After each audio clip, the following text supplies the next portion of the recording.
Hello everyone, আসসালামু আলাইকুম। চলে আসলাম নতুন দিনের নতুন আর একটি আয়োজন নিয়ে।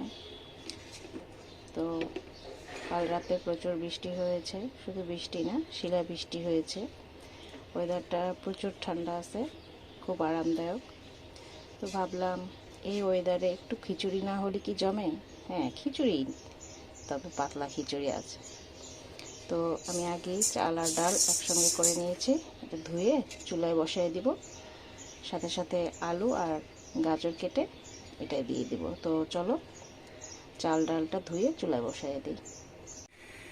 তো বন্ধুরা, আমি এখানে চাল ডালটাকে ধুয়ে নিয়েছি। পাশে আলু এবং গাজর কেটে নিয়েছি। গাজরটা আমার আগে ফ্রোজেন করা ছিল ফ্রিজে, সেগুলো দিয়ে দিব। তো আগে গাজরটাই দিয়ে দিলাম সম্পূর্ণ। এরপর আলুগুলো, পানিটা একটু বেশি হয়ে গেছে, কমাই দিব। পানি কমিয়ে এবার আলুগুলো সব দিয়ে দিব।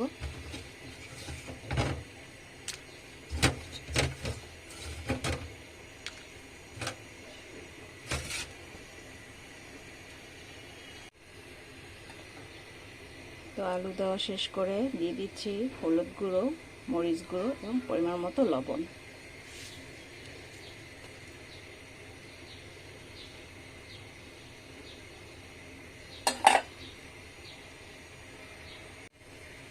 এবার আমি সব ভালো করে নেড়ে দিব।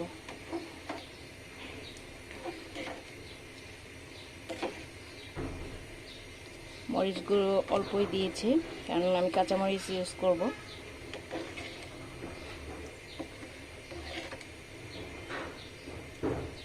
বলক আসলে ঢেকে দিব। তো ঢাকা তুলে দেখি কি অবস্থা আছে।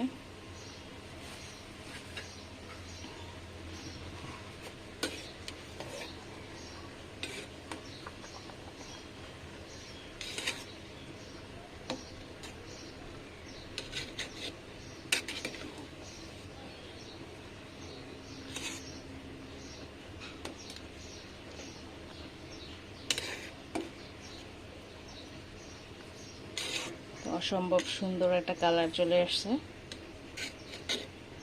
একদম ওয়েদারের সাথে মিল রেখে।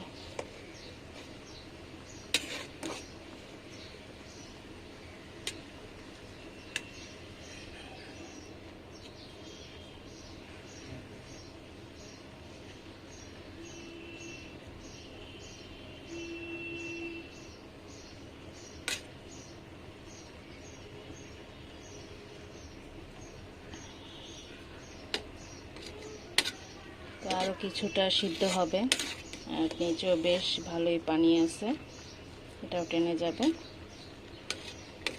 আরও কিছুক্ষণ ঢাকা দিয়ে রাখি।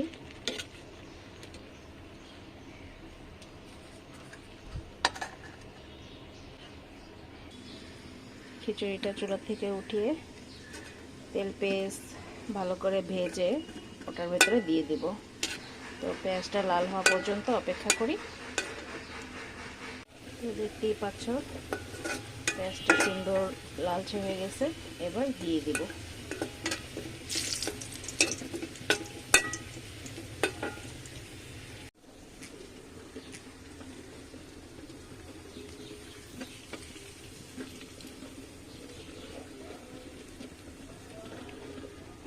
তেল পেঁয়াজ দিয়ে নিলাম, এবার নেড়ে চেড়ে উঠিয়ে ফেলবো।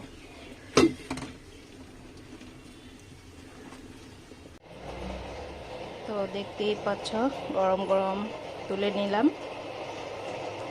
পেঁয়াজের কালারটা সুন্দর আছে, সবজির কালার তাজা দেখা যাচ্ছে, আলুগুলোকেও দেখা যাচ্ছে।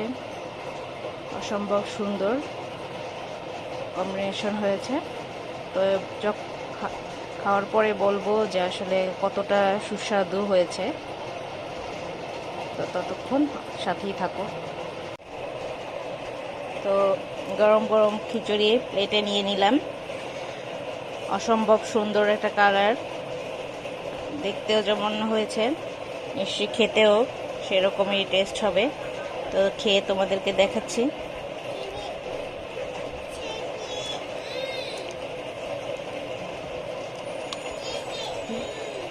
অসাধারণ হয়েছে। সাথে নিয়ে নিব অল্প একটু আচার।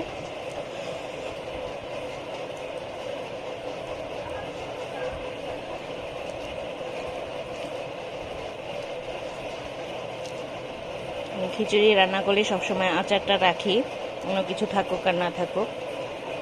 বৃষ্টি হবে আর খিচুড়ি হবে না এরকমের হওয়াই সম্ভব না। তো এই বৃষ্টির সময় আমরা খিচুড়ি খেতে থাকি, আর তোমরা আমাদের ব্লগটি দেখতে থাকো। ভালো থেকো, সুস্থ থেকো, আল্লাহ হাফেজ।